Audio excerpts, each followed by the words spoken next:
Comenzar con la primera entrevista de Al Fin Viernes, como lo habíamos anunciado en la historia de Instagram de Radio Sónica, en la historia de Al Fin Viernes. Vamos a presentar a Miguel Ponce, un dirigente radical y un gran analista internacional. Miguel Ponce, buenas tardes. Iván Barthelemy te habla. ¿Cómo estás? Qué alegría escucharte, Iván, y de nuevo estar con ustedes. Me alegra mucho. Muchísimas gracias. Bueno, como te mencionaba recién, sos un gran analista internacional.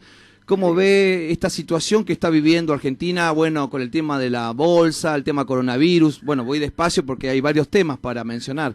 Por supuesto. Bueno, yo diría, el primer rasgo que hay que asumir es que el mundo, la economía mundial, también están en terapia intensiva. Digo también porque hay una infinidad de afectados, ¿no es cierto?, por el coronavirus que están en terapia intensiva en serio, real.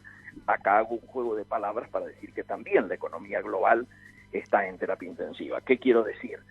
Si miramos lo que ha ocurrido en las bolsas, fundamentalmente a partir del discurso de Trump de antes de anoche, cuando corta los vuelos entre Estados Unidos y Europa, hecho que no ocurría desde la Segunda Guerra Mundial. Si miramos la reacción de los mercados a partir de esa situación en la cual en el día de ayer, en otro jueves negro, ¿no es cierto?, ya habíamos tenido un lunes negro, pero el jueves negro fue, yo diría, mayor. La caída de Wall Street nunca tuvo la velocidad ni la profundidad que tuvo el día jueves. El proceso de riesgo país en la mayoría de los emergentes se dio muy hacia arriba. Después vamos a analizar la particular situación del riesgo país de Argentina, y si miramos cómo la reacción ante lo ocurrido no solo por Estados Unidos, sino el conflicto entre Arabia Saudita y Rusia, que origina que el precio del petróleo toque sus niveles más bajos también en mucho tiempo. Basta recordar que el 3 de enero el barril de petróleo estaba en 620, 630 dólares y ayer andaba en exactamente la mitad, 300, 310, ¿no es cierto? Es decir, una caída de 50% en el valor del petróleo en menos de 2 años, en menos de 2 meses, no se da todos los días y por supuesto no es neutra para los mercados. No, por supuesto. Hablando de mercados, justamente hay varias teorías que se está mencionando, justamente que se dice como bajaron ustedes justamente deben saber sobre el tema, que como bajaron las digamos acciones. Las acciones, China las compró nuevamente las empresas chinas en Estados Unidos. Es verdad, como hay otras versiones que dicen que bueno, que el ejército norteamericano, digamos fue el que llevó el virus a China, ¿no? Sí, sí. Cuando ocurren situaciones de esta naturaleza, las teorías, llamémoslas conspirativas, están a la orden del día. Y por supuesto, pegan para un lado y pegan para el otro. En un caso buscan hacer responsable a los Estados Unidos de esto, hecho que por supuesto habrá que probar, yo no lo niego. Claro, sí, sí. En otro caso le echan la culpa a toda esta movida a los propios chinos para apropiarse o recuperar su control absoluto sobre todas las empresas, fundamentalmente las tecnológicas, que son las que van a tener un rol, o están teniendo y van a tener mayor rol en el futuro, ¿no es cierto? Esto también habría que probarlo, digo, es claro. fácil cuando pase el tiempo y miremos la titularidad de las acciones, si realmente esto ha sido así. Pero yo no descarto nada, pero lo más importante es analizar sobre los datos objetivos. Los datos objetivos son esto que se denomina el vuelo a la calidad, es decir, todos los tenedores importantes y los fondos de inversión retirándose de los países emergentes y buscando sacrificar rentabilidad en aras de seguridad. En una situación, yo diría, de pánico global, se refugian en los bonos del Tesoro de Estados Unidos o de Alemania, por ejemplo. En esta situación esto origina un impacto muy grande sobre todas las monedas emergentes, un impacto devaluatorio, por supuesto, y en algunos casos se deja, diríamos, que los efectos sean los que dicta el mercado, caso con el mercado financiero, sin intervención de los bancos centrales, caso concreto Brasil, donde la escalada ha llevado al valor récord el dólar superando los 5 reales, y esto nos perjudica de manera directa a nosotros. La otra manera es la que se utilizó, o se utilizaba por lo menos hasta ahora, en Argentina, que era dejar gotear centavo a centavo para intentar, desde la gestión de Pelle, ¿no es cierto?, de que esto que se denomina el pass-through, es decir, el traslado a precios de la devaluación del peso, de nuestra moneda, no sea tan dramático, claro, y por lo tanto no pegue tanto en la inflación. Me parece que esto ha generado una doble efecto. Te traigo más a lo local. ¿Le sirve esto a la gestión de Alberto Fernández, que se esté hablando de coronavirus y no se esté hablando de la negociación con el fondo? No, yo creo que no le sirve a nadie. A nadie. Creo que Alberto ayer ha dado un gesto de sensatez. Sí, tomó el mando, me parece muy bueno. Por supuesto, hablándole a la población, pidiéndole responsabilidad y tomando medidas que son las que recomienda la Organización Mundial de la Salud. Esto es casi elemental, ¿no es cierto? Inclusive rectificando a lo mejor una cierta pasividad o subestimación que hubo al comienzo de este fenómeno, pensando que no iba a llegar tan rápido como lo dijo el ministro de Salud, o que no iba a tener la profundidad en el impacto que está teniendo, sobre todo que está teniendo a nivel mundial, y por lo tanto eso nos pega a nosotros. A nosotros nos pega en 5 planos. El primer plano es que bajan nuestras exportaciones en cantidad. Bueno, en China, obviamente, con el tema de la carne. Obvio, carne, yo estoy hablando con los frigoríficos de esta zona, de la zona de Rosario.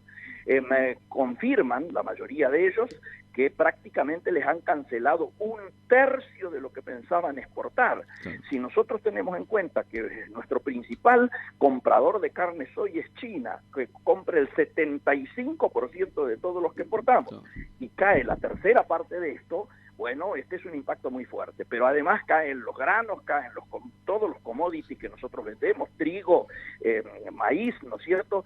Y además de esto, nos cae en cantidad y nos cae en precio. ¿Por qué? Porque al haber un sobrestock a nivel mundial que no está siendo consumido, esto hace bajar los precios. Por lo tanto, lo que vamos a seguir exportando, a los destinos que sea, lo vamos a tener que vender más barato. O sea, tenemos una doble Nelson, diríamos, en cantidad y en precio. Perdemos de los dos lados. El tercer elemento es que faltan ya faltan muchos insumos para nuestra industria que provienen de China, particularmente algunos que ni siquiera son de las fábricas instaladas en las zonas más contaminadas, sino en otras zonas, pero que no pueden llegar a puerto ni pueden ser despachadas de puerto porque se ha cortado la cadena logística adentro de China, y cuando llegan a puerto, los puertos tampoco funcionan, porque por más que yo los conozco, todos los puertos de donde vienen mercaderías hacia Argentina son altísimamente tecnificados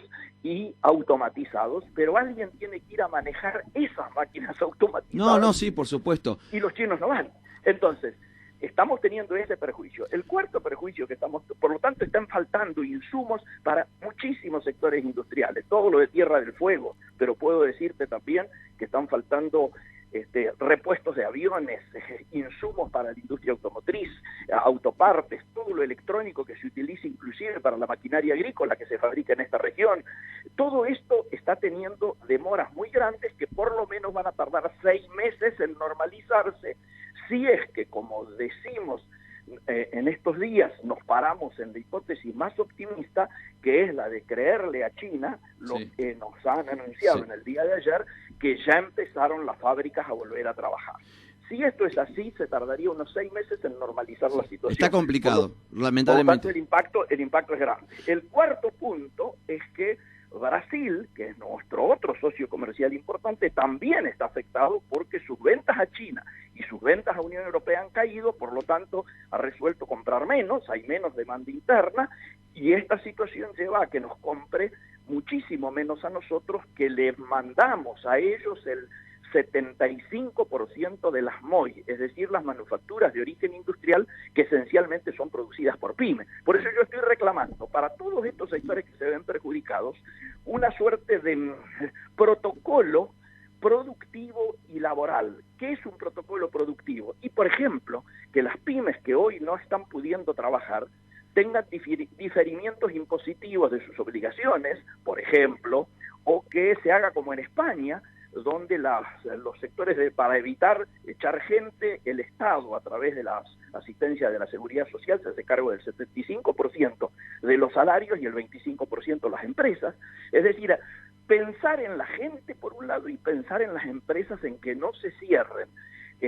Muchas pymes que integran cadenas de valor que después, por supuesto, cuesta muchísimo volver a recomponer. No, sí, por supuesto. Miguel, lo saco un poquito sobre la situación que estamos viviendo real. Más allá del coronavirus, que es súper preocupante y hay que preocuparse y ocuparse, y creo que el gobierno lo está haciendo, sí, ¿cómo ve las políticas actuales en estos primeros 3 meses del gobierno de Alberto Fernández? Bueno, el problema mayor que yo veo es que se empezó con una direccionalidad que era la prometida, claro. Es decir, empezar por los de abajo, ponerles dinero a los jubilados, poner dinero a todos los sectores más bajos, ¿no es cierto?, de nuestra cadena social. Cumplió una parte, digamos, ¿no? Porque una parte, jerarquizar la lucha contra el hambre, todas medidas importantes, pero que lamentablemente por el hecho de que se ha subordinado demasiado toda la política al cierre del problema de la deuda, no tenemos programa y esto ha generado que no haya una confianza o una expectativa muy grande en relación a que realmente se comience a salir. Claro. Yo entiendo que la temática del tema de la deuda es central y creo además que se venía manejando aceptablemente bien hasta que ocurrieran estas dos cosas, claro, tanto la del petróleo como la del coronavirus. Pero se dice que dicen que estaba trabada un poco la negociación, ¿es así? Que estaba un poco trabada con Martín Guzmán, no estaba avanzada.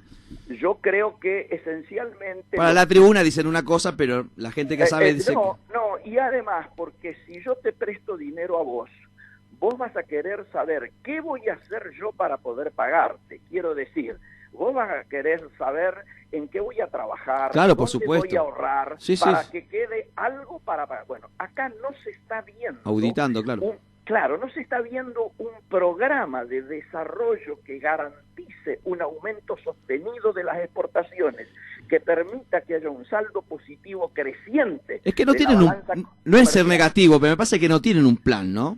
Una carta de situación, una carta de planificación de país. Hay muchos que hacen esa afirmación. Yo no me atrevo a decir, porque creo que esto es lo del huevo y la gallina. Sí. Si no sabes cuánto dinero vas a disponer, porque no sabes si vas a poder dedicar hacia el mercado interno todo lo que de otra manera tendrías que dedicarlo a pagar endeudamiento. Si no conoces esos datos es difícil establecer un plan. Otros dicen, no vas a poder cerrar con los acreedores si no exhibís un plan. Entonces, esto que hablábamos recién hoy, de si yo te presto, vos vas a querer saber cómo me vas a pagar. Entonces, es el huevo y la gallina. Pongamos que a esta altura del partido ya debería haberse convocado lo que se prometió, que era el Consejo Político, Económico y Social, para que elabore precisamente esas políticas de Estado que, independientemente del tema del endeudamiento, marquen una señal, un sendero, den un adelanto de cómo va a ser la inclinación económica de cualquier programa productivo, donde lógicamente van a tener que conciliar intereses los trabajadores, los productores, los industriales, etcétera, es decir, toda la producción, todo el trabajo y los sectores políticos que tienen representación parlamentaria. No, por supuesto. Miguel, yo de acá le quiero agradecer y primero felicitarlo porque ayer fue el día del dirigente radical, ¿es así? Del militante radical. Así es. Y hablando de radical, la tengo en comunicación, que la estuve por entrevistar a Margarita Stolbizer, así que dele mi saludo, somos muy amigos y nos queremos mucho. Entonces le voy a mandar su saludo. Ha sido muy amable, muchísimas gracias. Le mando un gran cariño a ustedes y la verdad siempre a disposición. Chao. Muchísimas gracias. Estábamos hablando con...